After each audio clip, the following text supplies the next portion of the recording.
Bueno, Dios me los bendiga. Es un placer poderles tener acá y compartir la palabra de Dios con todos ustedes. Les pido el que no se queden ustedes con esta palabra, sino que compártanla con sus contactos en WhatsApp. Si quieren compartirla también en otros lugares lo pueden hacer. Lo importante es que la palabra de Dios corra para que las vidas sean ganadas. Quiero transmitir un saludo a los miembros de la iglesia que están oyendo esta palabra. Un saludo también a los hermanos de la iglesia Torrefuerte.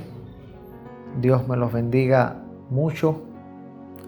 Y un saludo a todas aquellas personas que nos están escuchando, quizá por primera vez. Saludos cordiales a todos. Y quiero transmitirte, antes de proceder a la predicación de la palabra, transmitirte una promesa para hacerte entender. En medio de estos tiempos difíciles, quizás hayan personas que dicen: ¿dónde está Dios? Bueno, yo tengo que compartirte esta porción de la palabra donde dice: porque Israel y Judá no han enviudado de su Dios. Esto está en Jeremías capítulo 51, en medio del juicio de Jehová contra Babilonia. Y el Señor habla al pueblo y dice: ustedes no han enviudado de su Dios. Iglesia, yo tengo que decirte que Dios no está muerto, Dios está vivo, Dios está, aleluya, en el control en medio de esta situación. Y quiero leerte este verso 5 del capítulo 51. Porque Israel y Judá no han enviudado de su Dios, Jehová de los ejércitos, aunque su tierra fue llena de pecado contra el Santo de Israel. Huid de en medio de Babilonia y librad cada uno su vida, para que no perezcáis a causa de la maldad, porque el tiempo es de venganza de Jehová, le dará su pago. Escucha esto: en medio de estos tiempos, la iglesia está tomando medidas de protección. Es bíblico esto. Es bíblico esto. Jeremías capítulo 51, de que el pueblo de Dios tome medidas para proteger su vida. Es bíblico. Esto es totalmente bíblico. No digan la iglesia cerró. No, la iglesia no ha cerrado. La iglesia está abierta. La iglesia está viva. Estamos orando, estamos ayunando, estamos transmitiendo el mensaje. Estamos predicando el evangelio. Al punto de que los presidentes de los países están inclusive orando, clamando a Dios. Yo no sé si lo hacen con el corazón o si lo hacen de una manera ficticia. Eso no me interesa a mí. Lo importante es que están reconociendo que Jesucristo es el Señor. Están reconociendo que solamente Dios puede traer sanidad y el control de toda esta pandemia. Están reconociendo que hay un Dios en el cielo y a Él hay que rendirse. Y sería bueno, tú que me escuchas, que reconocieras también que Jehová es Dios, que reconocieras también que Jesucristo es el Señor, Salvador de tu vida, y rindieras tu corazón a Cristo y le recibieses en este momento. Iglesia, nosotros no hemos enviudado. Nosotros no hemos enviudado. Nuestro Dios está vivo y su nombre es Jehová de los ejércitos. Él es el que pelea por ti. En medio de estos tiempos, Él es el que está peleando tu batalla. Bendito sea el Señor. Ahora, quiero proceder a la administración de la palabra. Bendito sea el Señor Todopoderoso.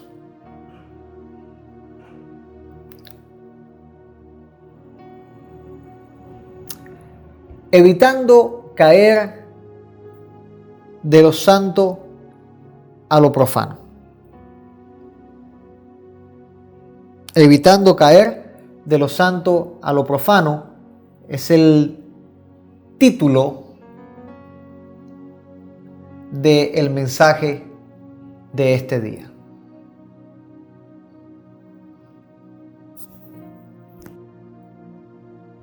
Evitando caer de lo santo a lo profano. Y es el título que he destinado para este mensaje que quiero trasladar al corazón y a la mente de la iglesia.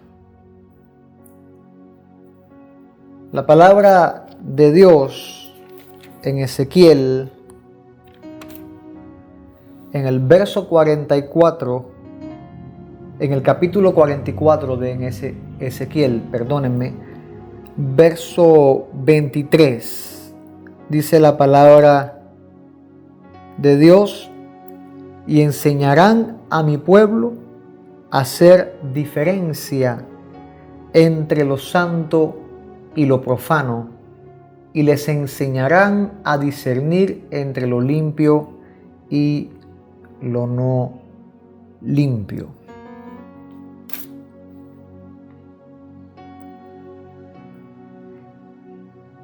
Estamos en medio de un acto de restauración acá.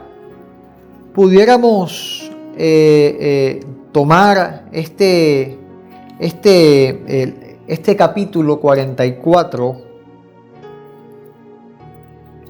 o más bien yo tomaría desde el capítulo 40 como un acto de restauración de parte de Dios en esta profecía del libro de Ezequiel. De hecho, desde el 40 hasta el 46 vemos un trato profético y organizador que Dios está desarrollando acá cuando leemos estos preciosos capítulos. De hecho, vemos tales como esta parte en el capítulo 43, como la gloria de Jehová llena el templo. Vemos las leyes del templo a partir del verso 6. Y se me hace muy similar a estas leyes levíticas, donde Dios dio las instrucciones para el trabajo en el tabernáculo a los sacerdotes. Instrucciones donde vemos en el verso 21 del capítulo 44, donde dice: ninguno de los sacerdotes beberá vino cuando vaya a entrar en el atrio interior. Esto está lanzándome directamente a las instrucciones levíticas en cuanto a los sacerdotes, debido al pecado de Nadab y Abiú cuando ofrecieron fuego extraño.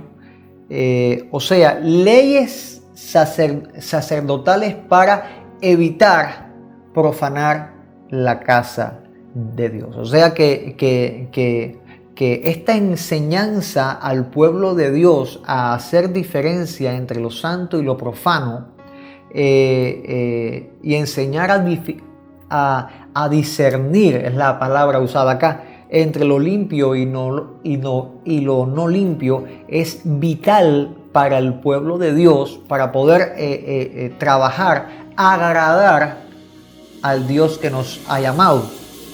Si Dios le ha llamado, si usted es cristiano y Dios le ha llamado, si usted cree que Dios le ha llamado, puede decir un buen amén ahí a donde usted está. Bendito sea el Señor.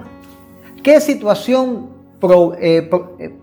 provocó este versículo, amado, los pecados de Jerusalén. Ahí en el verso 1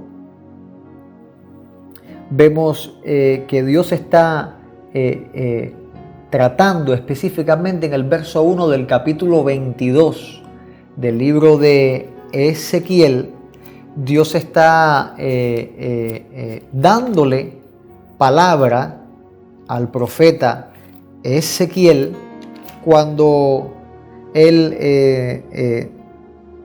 Dios le dice: tú, hijo de hombre, no juzgarás a la ciudad derramadora de sangre y les mostrarás todas sus abominaciones. Entiendan que el trabajo del profeta era hablar de parte de Dios y de manifestar, quizás hasta en un punto acusativo, lo que el pueblo estaba haciendo mal. Y discúlpenme que hable con toda la sencillez posible. Quizás inclusive tengamos niños que estén escuchando esta grabación, y quiero hacerles entender que lo malo tiene que ser expuesto a la luz para que sea corregido. Y Dios le dice a Ezequiel: tú no vas a juzgar a esta ciudad derramadora de sangre y les vas a mostrar sus abominaciones. Si nos acordamos en el mensaje donde les enseñaba lo que eran las abominaciones, sería bueno que, si aún tienes guardado ese mensaje, le dieras un breve repaso, porque de Dios es que sean expuestas las cosas que están mal para que sean corregidas. Como una persona no aplicará un medicamento si antes no se le dice de qué está enfermo. O sea que es necesario que Dios saque a la luz las cosas que están erradas en nuestra vida para que sean transformadas. En el verso 26 de este capítulo de Ezequiel, Dios habla de los sacerdotes específicamente, y estamos hablando de cómo evitar caer de lo santo a lo profano. O sea que esto es un mensaje para sacerdotes, y yo creo que la iglesia, el pueblo de Dios, es un pueblo de reyes y sacerdotes. O sea que este mensaje es totalmente para ti. Y en el verso 26 Dios le habla a Ezequiel acerca de las abominaciones del pueblo y le dice: sus sacerdotes violaron mi ley. Mira qué terrible es esto. Mira qué terrible es esto. Los sacerdotes violaron mi ley y contaminaron mis santuarios. Esto es horrendo, horroroso. Y todas las palabras sinónimas que se puedan usar en este caso para algo que es tan macabro. ¿Cómo es que Dios habla que fueron los sacerdotes los que violaron la ley?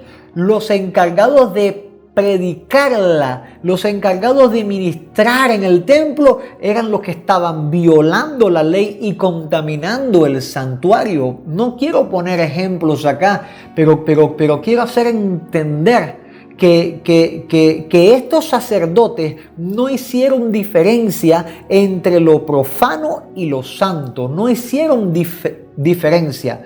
Tomaron lo santo y lo profano y dijeron: esto es lo mismo. No distinguieron entre lo inmundo y lo limpio. No hicieron distinción entre ni el día de reposo y los otros días. De hecho, apartaron sus ojos de Dios y profanaron a Dios en medio de ellos. Podríamos interpretar esto de muchas maneras, poniendo muchos ejemplos acá, pero el objetivo es hacerle entender al pueblo qué es lo santo, qué es lo profano, para que no caiga. Pero si me da un momentico, Hace un momento atrás yo hablaba sobre Nadab y Abiú, los sacerdotes levíticos allá en el tabernáculo. De hecho, en Levítico capítulo 10 es que vamos a estar viendo esta historia. Esta situación en Ezequiel capítulo 22, donde los sacerdotes violaron la ley y contaminaron los santuarios, esto es una situación avisada por Dios desde antes ya. O sea que estos sacerdotes violadores del santuario, profanadores, estos no lo hicieron por desconocimiento, sino que en sus instrucciones estaba ya el no hacerlo y aún así incumplieron. Es como el típico cristiano que se le diga que la fornicación es pecado y no haga caso y así fornique simplemente porque se enamoró y ya. Bueno, es la misma situación que pasó con estos sacerdotes, una situación avisada por Dios desde antes ya. Nadab y Abiú fueron los hijos del sumo sacerdote Aarón, y cada uno tomó su incensario y pusieron en este incensario fuego, sobre el cual le pusieron incienso y ofrecieron delante de Dios fuego extraño, el que nunca Dios les mandó que ofrecieran. O sea que ellos hacían su ritual en el tabernáculo, hacían su ritual a su manera. Y yo quiero hablarle a los ministros hoy que me están escuchando, pastores, evangelistas, profetas, maestros, apóstoles, los que me estén escuchando acá. Nosotros los que estamos llevando la responsabilidad de los 5 ministerios, nosotros no podemos ministrar fuego extraño. Nosotros no podemos ministrar de acuerdo a nuestra ideología, sino tenemos que ministrar de acuerdo a la palabra de Dios. ¿Cómo lo quiere Dios? ¿Cómo lo demanda Dios? Porque si no, esto sería fuego extraño delante de Dios. Y en Levíticos capítulo 10, en el verso 2 específicamente, dice la palabra de Dios: y salió fuego de delante de Jehová y los quemó, y murieron delante de Jehová. O sea que esto es un fuego de justicia, un fuego judicial que vino contra estos sacerdotes que paganizaron la administración delante de Dios. Tomaron incienso, pusieron incienso en el fuego que ellos pusieron y ofrecieron delante de Jehová este fuego extraño. Hicieron lo que les dio la gana. Ellos pensaron que no iba a suceder nada y terminaron muriendo a causa de este pecado. Los sacerdotes, y quiero leerles esta porción que tomé de un comentario. Los sacerdotes no podían beber vino ni ninguna bebida alcohólica antes de entrar en el tabernáculo. Si sus sentidos estaban entorpecidos por el alcohol, podrían repetir el pecado de Nadab y Abiú al introducir algo no santo en el culto de adoración. O sea que ellos se cuidaban de no beber para entrar a ministrar. Yo sé que quizás alguno ahora se justifique con este comentario acerca de este texto, donde digan, bueno, se puede beber entonces porque los sacerdotes bebían vino y no podían beberlo para ministrar. Bueno, yo le quiero aplicar la Biblia, donde les dice: no os embriaguéis con vino, en lo cual hay disolución, antes de ser llenos de el Espíritu Santo. Pero bueno, ellos tenían esta orden de no beber vino para no cometer el error de introducir algo no santo en el culto de adoración. Además, el beber los descalificaría para enseñar al pueblo los requerimientos de Dios de autodisciplina. Ahí va, continúo leyendo el comentario. descalificados por borrachos. Y si hay un cristiano que me está escuchando ahora que le gusta darle al vino, que pueda decir una cerveza no es pecado, permítame decirle que podría quedar descalificado testimonialmente a causa de esto. Así que no estoy acusando a nadie, esto lo estoy grabando acá y la palabra de Dios que corra, y el que tenga oídos para oír, que oiga. Y el borracho que se arrepienta. De hecho, ¿sabe usted que la embriaguez está asociada con las prácticas paganas? ¿Y sabe usted que se suponía que los sacerdotes judíos debían tener marcadamente diferencias? O sea a ver, inclusive hoy en día lo vemos, los sacerdotes satánicos se emborrachan para hacer sus rituales.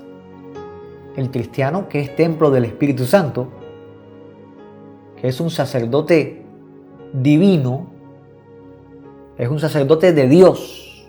No es que seas Dios, sino que somos de Dios. Por eso digo divino. Nosotros tenemos que marcar la diferencia en santidad. Y yo te aconsejo y te animo, ni una sola gota de alcohol caiga en tu lengua, para que sea el nombre de Dios glorificado en tu vida. Es un consejo que yo te doy. Tú haces con tu vida lo que tú entiendas. El santo santifíquese más. El que es impuro siga en sus impurezas. Cristo viene y deberías ya transformar tu vida. Por lo tanto, en el verso 8 de Levítico 10, Jehová habla al sumo sacerdote Aarón diciendo: tú y tus hijos contigo, mira lo que le dice Dios. Tú y tus hijos contigo no beberéis vino ni sidra cuando entréis en el tabernáculo de reunión, para que no muráis.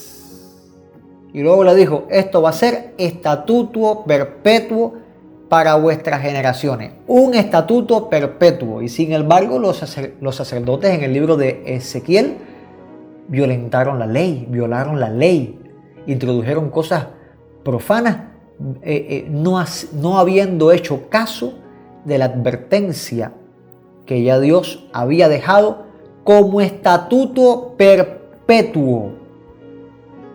¿Por qué? Porque el sacerdote tiene que poder discernir entre lo santo y lo profano. El cristiano tiene que saber discernir entre lo santo y lo profano, entre lo inmundo y lo limpio. ¿Para qué? Para enseñar a los hijos los estatutos de la ley de Dios, para enseñar a tus hijos la palabra de Dios y que tengas testimonio para corroborarla. No obstante a eso, quiero hacerte comprender estas dos palabras, la palabra santo y la palabra profano. La palabra santo es la palabra hebrea 6944 y es la palabra Kodesh. Y esta palabra Kodesh se aplica para lugar, cosas sagradas, santidad, cosas dedicadas a un lugar, algo sagrado, santidad, santificación, santísimo, día santo, lugar santo, santuario. O sea que esta palabra,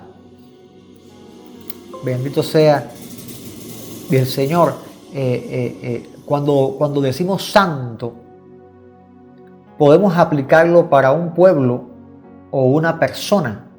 Usted que me está escuchando, si ha sido lavado por la sangre de Cristo, usted ha sido santificado, usted es santo delante de Dios. Si ha recibido a Jesucristo como su Señor y su Salvador, si se ha apartado de sus pecados, si ha dejado que la sangre de Cristo le limpie, si eres templo del Espíritu Santo, escúchame bien, eres santo delante de Dios. Y la iglesia es un pueblo santo. Ahora, la palabra santo también se aplica para lugar. O sea que el templo era un lugar dedicado, era un lugar santo para Dios. Por eso nuestras iglesias decimos que son santas. Por eso decimos que la iglesia, el lugar de reunión, el edificio, por eso decimos que es santo, porque es un lugar que hemos dedicado para ofrecer sacrificios de alabanzas a Dios. Inclusive la palabra santo podemos aplicarla a nuestra vestimenta, a nuestros vestidos. De hecho, vemos en la palabra cómo se diseñaron vestiduras sacerdotales especiales y únicas. Diseñador Made in Dios, que fue el que dijo cómo deberían hacerse los colores, qué debían usar. O sea que nosotros, iglesia, tenemos vestidura de santidad. Nuestras ropas tienen que manifestar la santidad que Dios ha manifestado en nuestras vidas. Cuando decimos santo, estamos hablando de alguien que ha sido consagrado para Dios. No quiero usar la palabra apartado, quiero usar la palabra consagrado para Dios. Por lo tanto, tu vestimenta, amado creyente, amado cristiano que me estás escuchando en esta hora, tiene que ser santa. No me digas que es santa tu ropa cuando imita al mundo. No me digas que es santa tu ropa cuando marca tus partes privadas. No me digas que es santa tu ropa cuando tiene mensajes de abominación, de malas palabras, de falta de respeto. No me digas que hay santidad en tu ropa cuando hay una similitud mundana en ella. Por lo tanto, el cristiano tiene que vestir santamente. Bendito sea el Señor. El varón y la mujer tienen que vestir santamente. La palabra santidad podemos aplicarla inclusive a los objetos. A los objetos podemos aplicar esta palabra Kodesh. ¿En qué sentido? En el tabernáculo se dedicaron los utensilios. O sea, eran santos.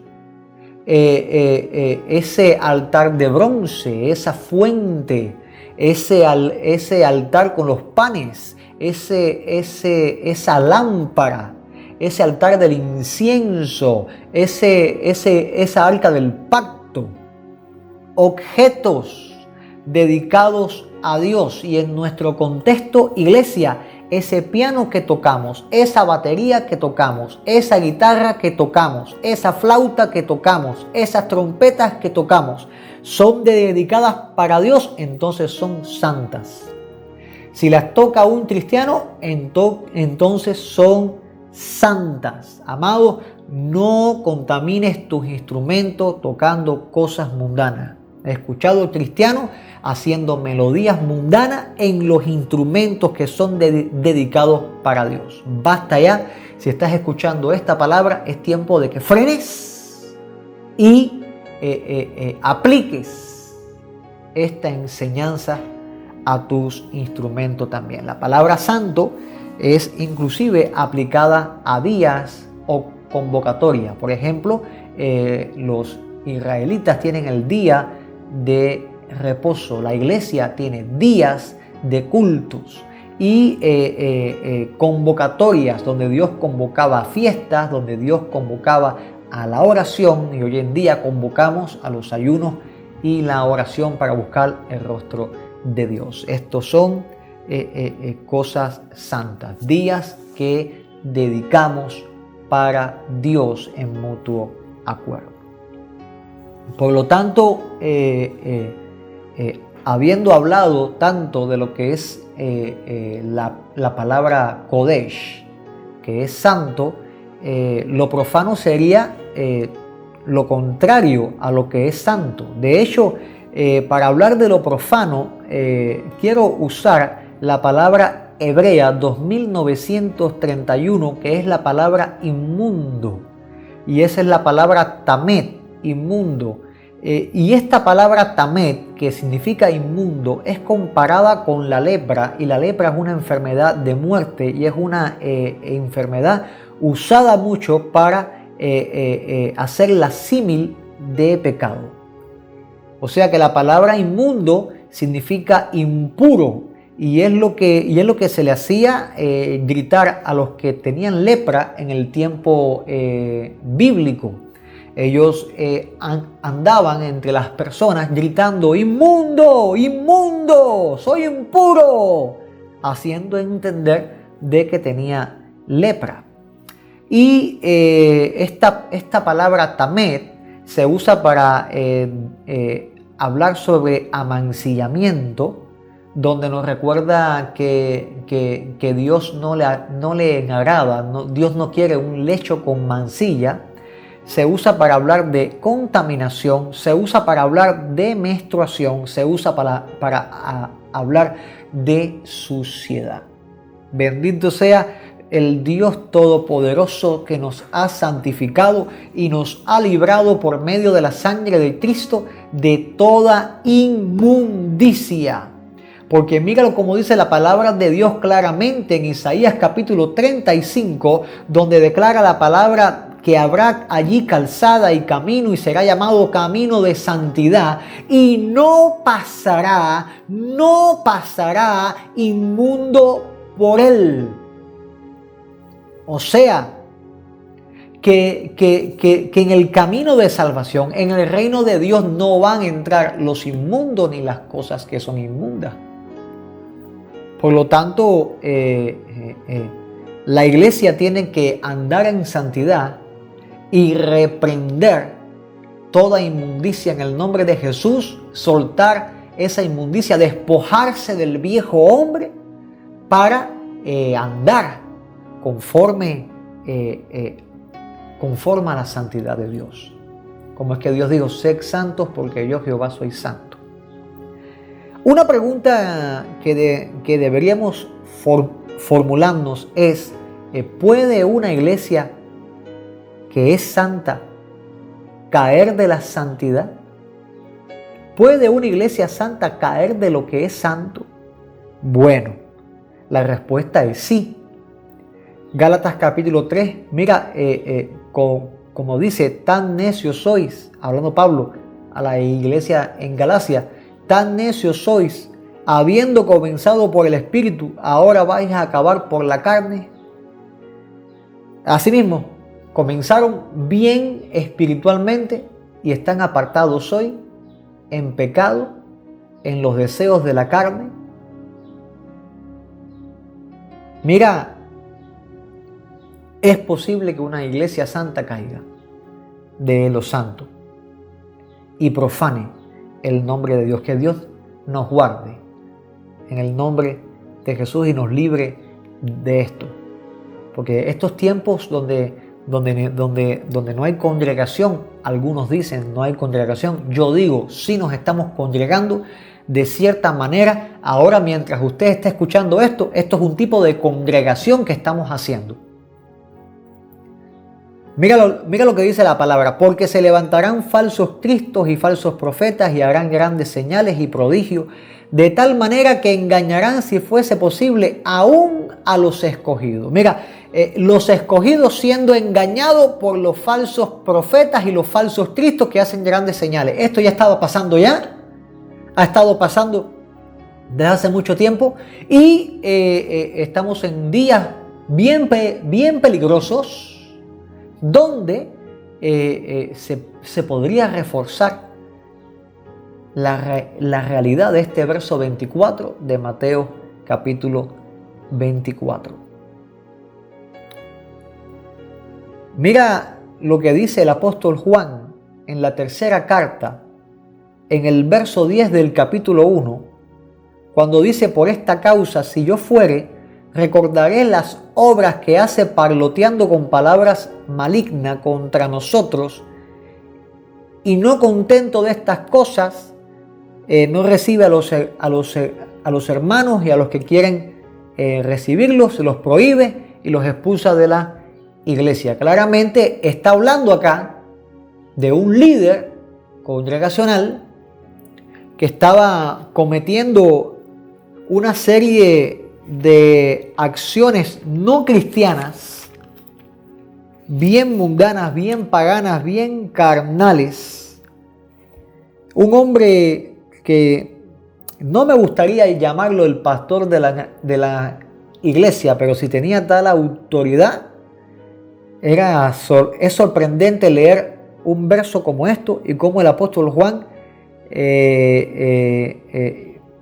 habló de enfrentarse a este señor llamado Diótrefes, que estaba actuando de manera bien carnal, bien profanatoria. Este hombre Diótrefes le gustaba tener el primer lugar entre todos en la iglesia, no recibía a otros hermanos, le gustaba alardear, parlotear, hablar mucho con palabras malignas contra otro, o sea, formando chisme dentro de la congregación. ¡Ay, Señor! Y expulsando gente de la iglesia. ¿Qué autoridad tenía este hombre, Diótrefes, para hacer todas estas cosas? Pero son textos que nos evidencian cómo personas que una vez siendo lavadas por la sangre pueden profanar. Y dice la palabra de Dios que Dios no tomará por inocente al malvado. Y cito el libro de Hebreos: hay de los que pisotearen la sangre de Jesucristo. O sea que se puede profanar, se puede pisotear, y Dios nos libre de esto en el nombre de Jesús.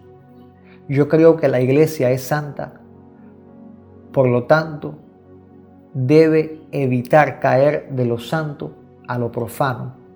Amado que me estás escuchando, tú debes evitar caer de lo santo a lo profano. Y quiero darte 3 consejos para que como iglesia, haciendo uso de estos consejos, puedas evitar caer de lo santo a lo profano.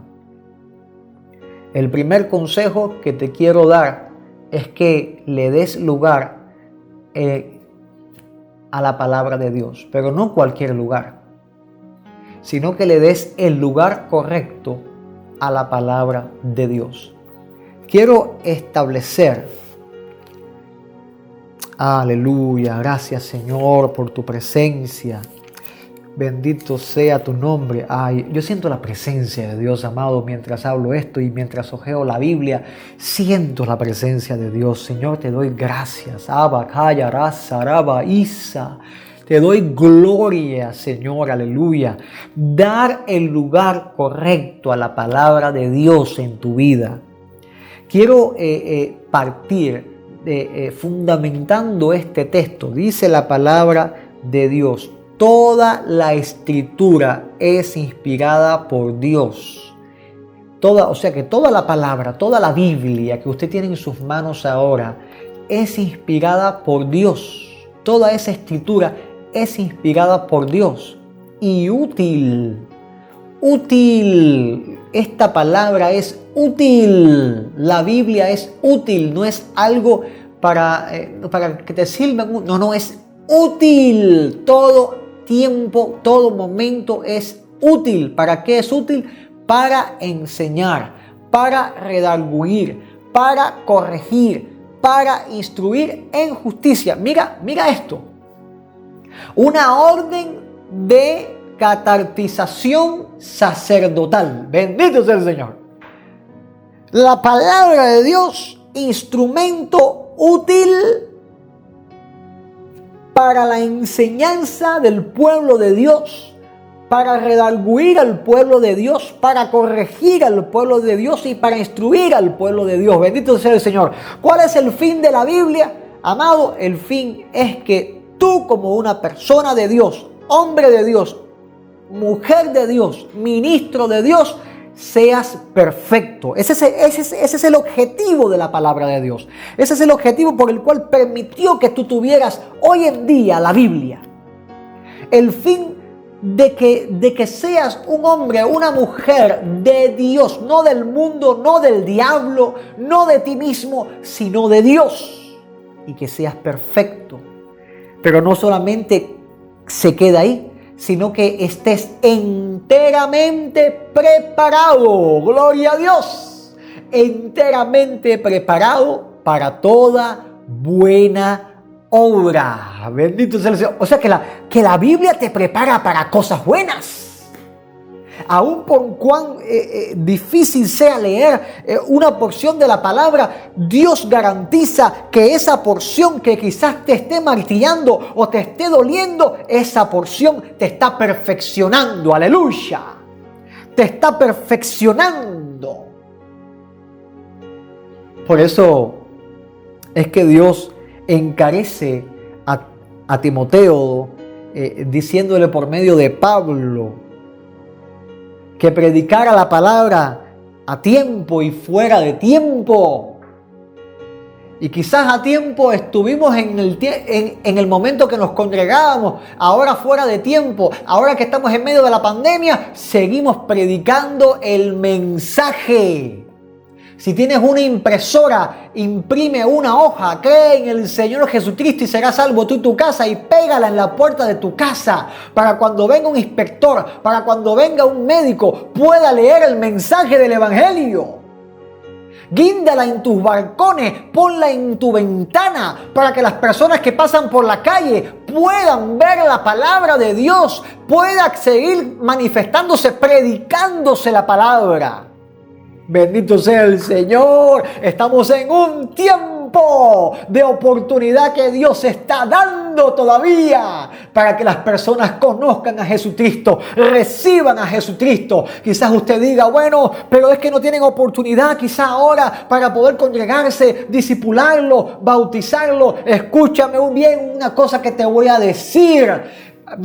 Abundó el pecado, estamos en esa abundancia. Bueno, Dios promete que la gracia será sobreabundante en esta hora. Predica la palabra de Dios es inspiración divina y la gente necesita recibir esa palabra de parte de Dios. Quiero hablar un poco sobre la inspiración divina de la Biblia y tomé varios textos sobre comentarios para poder leérselos. Quiero leérselos brevemente, partiendo de que yo creo, particularmente yo creo que la Biblia es la palabra de Dios. Eso es lo que yo creo, de tapa a tapa. Es inspirada por Dios y es la palabra de Dios. Es lo que yo creo. La autoridad absoluta de la Biblia sobre nuestras vidas está basada en nuestra convicción de que este libro no contiene meramente la palabra de Dios, sino que es la palabra de Dios en su totalidad y en cada una de sus partes. Este texto da testimonio de ello y describe el significado real de la inspiración, el que leímos donde decía que toda la escritura es inspirada por Dios. Ahora, es la palabra del Espíritu Santo, porque esta palabra inspirado es la palabra theopneustos, y esta palabra griega significa inspiración de Dios. O sea que literalmente podríamos decirlo también como aliento divino. Describe la fuente de donde procede toda la Biblia, que es el Espíritu Santo, Dios, el Espíritu Santo. Acordémonos que la Trinidad es Dios Padre, Dios Hijo, Dios Espíritu Santo. O sea que toda la Escritura es inspirada por Dios. Y es la palabra theopneustos, inspiración de Dios. Como algo que trasciende la inspiración humana, la Biblia no es el producto de una elevada conciencia humana o un iluminado intelecto, sino que es directamente inspirada por el Dios mismo. El hombre no tuvo nada que ver. El hombre solamente escribió lo que Dios estaba inspirando. Bendito sea el Señor. Aún en 2 de Pedro, podemos ver la explicación de esta verdad y se agrega que el mensaje de las Escrituras nace de la opinión privada o particular del escritor y que cada escritor que participó en la producción de las Sagradas Escrituras fue movido o literalmente conducido por el Espíritu Santo. O sea, esto no significa que los escritores fueran utilizados por Dios para escribir como autómatas, como robots. No lo vea así. O sea que ellos no estuvieron inconscientes cuando escribieron la Biblia, sino que estaban conscientes. Dios no pasa por encima de aquellos dones del intelecto. Entiéndame esto.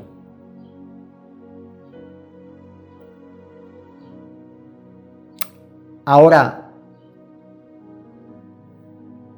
quiero, no puedo decirte que fue un acto automático de los hombres, que Dios automatizó a los hombres, porque el Espíritu Santo no lo hace así, sino que se abunda en torno a este proceso mediante el cual fue dispensada la revelación del Espíritu Santo. No fueron ideas solamente. La Biblia es inspiración de Dios por el Espíritu Santo. El Espíritu Santo movió a los autores que eran receptivos a escribir, acomodando lo espiritual a lo espiritual. O sea, acomodando palabras espirituales a ideas espirituales. Este punto de vista bíblico sobre el origen de la Biblia se conoce como la inspiración verbal plenaria de las Escrituras, lo cual significa que cada palabra ha sido inspirada por el Espíritu Santo de Dios. Concluyo la cita. ¿Inspirada por Dios la Biblia? Sí. O sea que si la Biblia es la palabra de Dios, tiene que ocupar un lugar bien o el más importante en nuestra vida, sobre todo en el área esta del intelecto, para que sea la palabra la que nos catartice en espíritu, alma y cuerpo, pensamiento, decisión, voluntad, que sea catartizado por el poder de las Escrituras. Cuando la Biblia ocupa este lugar importante, empezamos a dar el lugar correcto a las emociones y sería el segundo consejo. El lugar correcto a las emociones. Tú tienes que darle lugar correcto a las emociones y bien importante esto que te estoy diciendo. En Jeremías capítulo 17, verso 9, dice la palabra de Dios: engañoso es el corazón más que todas las cosas y perverso. Luego dice, ¿quién lo conocerá? O sea que nuestras emociones nos pueden engañar y tenemos que tener cuidado con esto. Repito, segundo consejo para evitar caer de lo santo a lo profano. Cuidado con tus emociones. Te cito el texto una vez más. Ok. Engañoso es el corazón más que todas las cosas y perverso. ¿Quién lo conocerá? Esta palabra engañoso me llamó la atención porque es la palabra hebrea 6121, es la palabra Jacob. Y en el sentido original significa montículo, como algo hinchado y al mismo tiempo fraudulento. Esto está tremendo. Un montículo como hinchado, transformado, trastornado en algo fraudulento, manchado, torcido. Esto Esto está tremendo. Si lo piensas por un momento, hinchado de fraude. Lo que tú pensabas que era amor era algo hinchado de fraude. Lo que tú pensabas que era lo correcto era algo hinchado de fraude. Por eso es que Dios dice que el corazón es engañoso.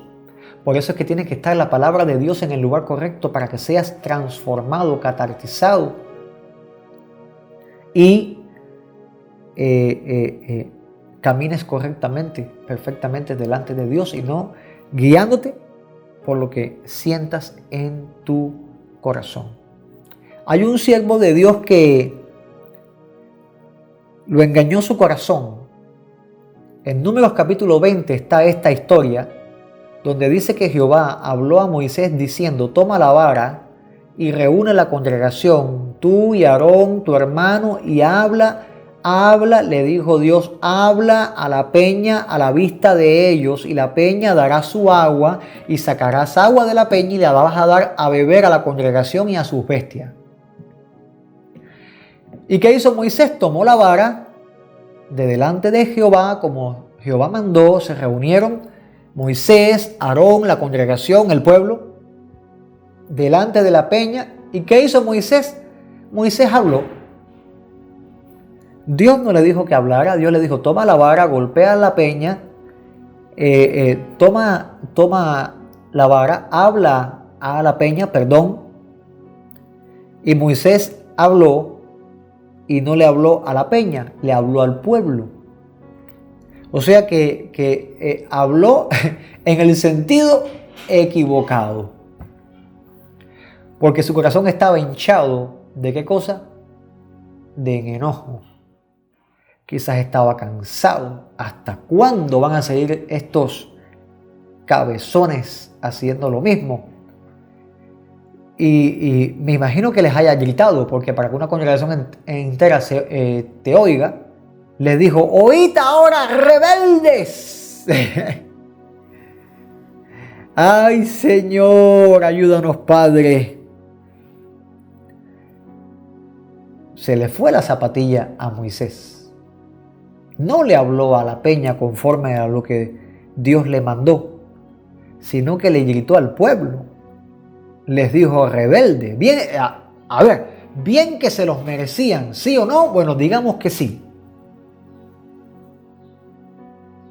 Pero como que a veces nuestras emociones, teniendo razones para hacer cosas que parecen que está bien, nos hacen cometer actos completamente equivocados. Moisés les dijo: oíd ahora, rebeldes. Y alzó la mano y golpeó la peña con su vara. No le habló a la peña. Se le olvidó lo que Dios le había mandado hacer. Se le olvidó la orden de Dios. Dios es fiel. Brotó agua de la peña. Bebió el pueblo. Bebieron las bestias. ¿Y quién quedó mal delante de Dios? Moisés. ¿Por qué? Porque engañoso es el corazón más que todas las cosas y perverso. Y Moisés no se escapaba de esta gran verdad. Ahora, el Dios de justicia tuvo que tomar a Moisés y le dijo: por cuanto no creíste en mí, venga. Señor, ¿cómo tú vas a decir que Moisés no creyó? Pero para Dios, un pequeño acto de locura. Bien peligroso. Dios mío, perdónanos por esos actos de locura que a veces hablamos, Señor, airadamente. Creo que de aquí no nos escapamos nadie. Andamos golpeando peña y hablando al pueblo en vez de obedecer la voz de Dios. Dios le dijo: no me santificaste delante de los hijos de Israel. Mira, este acto de hablar a la peña, Dios lo tomaba como un acto de adoración. Dios estaba viendo la rebeldía del pueblo. la discusión del pueblo. A Dios no le estaba agradando, pero Dios esperaba que su siervo diera la talla. Y a veces somos nosotros los siervos los que no damos la talla delante de Dios. Y tenemos que hacerlo. Y más en estos tiempos. Por cuanto no creíste en mí, le dijo a Moisés, para santificarme delante de los hijos de Israel. ¿Y qué pasó? No meteréis esta congregación en la tierra que les he dado. Y estas son aguas de rencilla. Vaya, juicio total.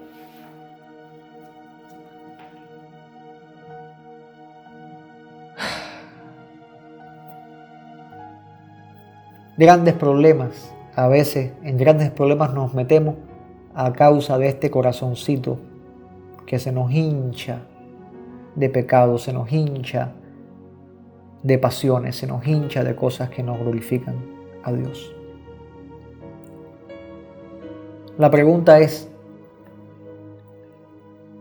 si tenemos que dar un lugar correcto a las emociones, ¿cómo lo hacemos? Bueno, yo te respondería con otra pregunta. ¿Cómo tú mueres a tus emociones? La palabra de Dios dice en Lucas capítulo 9. De hecho, Jesús dijo en este verso 23 del capítulo 9, y le decía a todos los que le estaba escuchando, si alguno quiere venir en pos de mí, niéguese. Y aquí está la respuesta. Negarte a ti mismo. Niéguese a sí mismo. Y esta palabra, negarse, es escoger o preferir voluntariamente. Escoger o preferir voluntariamente. Bueno, ¿qué tenemos que escoger? ¿Qué tenemos que preferir? Jesús dice, tome su cruz cada día y sígame. Tremendo. La cruz de Cristo, ¿qué provocó en él? La muerte. La cruz del cristiano, ¿qué va a provocar en él? La muerte. A sus pasiones, al viejo yo, a la mentalidad errónea, para resucitar en Cristo como novedad de criatura. Bendito sea el Señor. Las emociones se colocan en el lugar correcto cuando morimos a ellas. Cuando tomamos la cruz, cuando escogemos la cruz, en vez de decir, bueno, yo quiero hacer mi voluntad o la voluntad de Dios. Yo escojo la voluntad de Dios, aunque pierda lo que más yo quiero. Preferirlo voluntariamente no es obligado. Esto no es obligado, es voluntario. Dios espera que tú lo hagas voluntario. Bendito sea el Señor. Una vez que decimos heme aquí, a veces como que nos aflojamos, ¿no? Y Dios nos hace como a Jonás, nos mete en un pez para avivarnos a morir a las emociones una vez más, a volver a tomar la cruz una vez más. Pero ese primer paso, Dios espera que sea voluntario y que voluntariamente lo escojas cada día y le mantenga firme cada día. Cuando el creyente muere a sí mismo, y entiéndame, no hablo de suicidio acá, por si hay una persona que nos está escuchando por primera vez, no es suicidio esto que estoy hablando, es un acto de rendición delante de Dios sublime y sagrado. Cuando el creyente muere a sus pasiones, da lugar a una conservación caliente. Y este es el tercer consejo y último que quiero dejarte, que le des lugar a una conservación caliente. Porque mira que en estos tiempos estamos en el peligro del enfriamiento. Por lo tanto, la iglesia tiene que conservarse caliente. Apocalipsis capítulo 3, verso 15 dice la palabra, yo conozco tus obras, que ni eres frío ni caliente. Y dice Dios, ojalá fuese frío o caliente. No quiere tibios en su ejército. tampoco los quiere fríos, porque significa que tampoco entran. Pero quiero enfocarme en la palabra caliente. Esta palabra caliente significa hirviendo ferviente. ¡Aleluya! Hirviendo ferviente. O sea que cuando esa agua que tú la pones a hervir, que se pone a borbotones, que no hay quien ponga la mano porque el solo vapor de esta agua quema. Así Dios te quiere. El solo vapor que tú despidas queme. Esa es la fervencia que Dios quiere en sus hijos, en su pueblo. Un pueblo ferviente, hirviendo a borbotones, deseando esa gloria, esa presencia de Dios. Clave para calentarte, iglesia, clave para calentarse. Quiero darte 3 claves y termino con esto ya. 3 claves para que te calientes. Por si acaso andas que te sientes tibio, que tu oración ya no es la misma, que ya no lees la Biblia así, que te sientes, ay, que extrañas la iglesia, ay, que no es lo mismo. 3 claves para calentarte. Aleluya. La primera, amar a Dios. Jesús dijo, el gran mandamiento de la ley: amarás al Señor tu Dios con todo tu corazón, con toda tu alma y con toda tu mente. Corazón, alma y mente. El primer y grande mandamiento: amar a Dios. Pero no amarlo a medias, sino con todo. Estamos hablando de esa fervencia, de ese cristiano caliente. Bueno, el cristiano caliente ama a Dios con todo. Ama a Dios con todo. Repito, ama a Dios con todo. Yo no te quiero preguntar cuánto tú amas a Dios. Bendito sea Dios. Pero tu testimonio manifiesta el amor. Amarás al Señor tu Dios con todo tu corazón, con toda tu alma y con toda tu mente. La primera clave para calentarte. La segunda clave, oración ferviente. Orando en todo tiempo, dice Pablo en el libro de Efesios capítulo 6, verso 18. En todo tiempo. Primeramente, hay un todo en cuanto a amar a Dios con todo el corazón, con toda tu alma y con toda tu mente. El primer todo. El segundo todo, orando en todo tiempo, con toda oración y súplica en el Espíritu, velando en ello con toda perseverancia y súplica por todos los santos. O sea, la palabra todo es repetida acá. Tú quieres estar caliente, tienes que estarlo con todo. No puede quedarse una sola parte de ti tibiecito o frío. Todo tiene que estar caliente en ti. Todo tiene que estar caliente en ti. Amar a Dios con todo. Oración en todo tiempo, con toda oración, con toda súplica espiritual en el Espíritu, con toda perseverancia velando, con toda súplica por los santos. Y la tercera clave que quiero dejarte, y con esta concluyo: fidelidad en la congregación.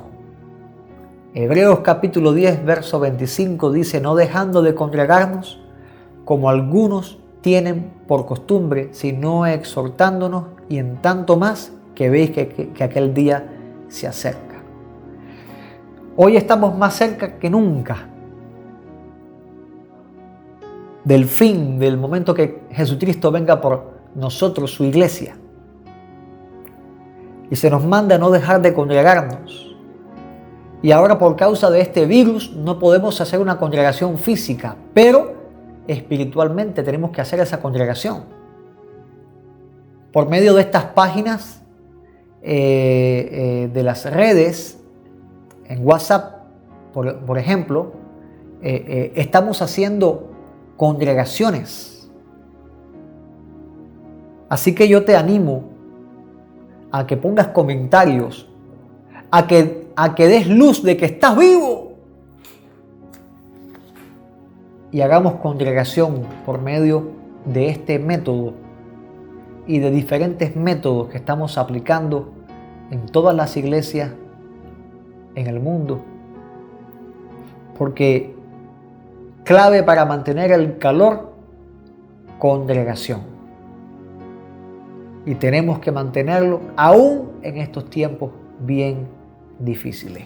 3 claves: amar a Dios, oración ferviente y fidelidad en la congregación. O sea, tenemos que enseñar al pueblo a diferenciar entre lo santo y lo profano. Enseñar a discernir entre lo limpio y lo no limpio. Evitar caer de lo santo a lo profano, a lo inmundo. Y tenemos que dar el lugar correcto a la palabra de Dios. Dar el lugar correcto a las emociones.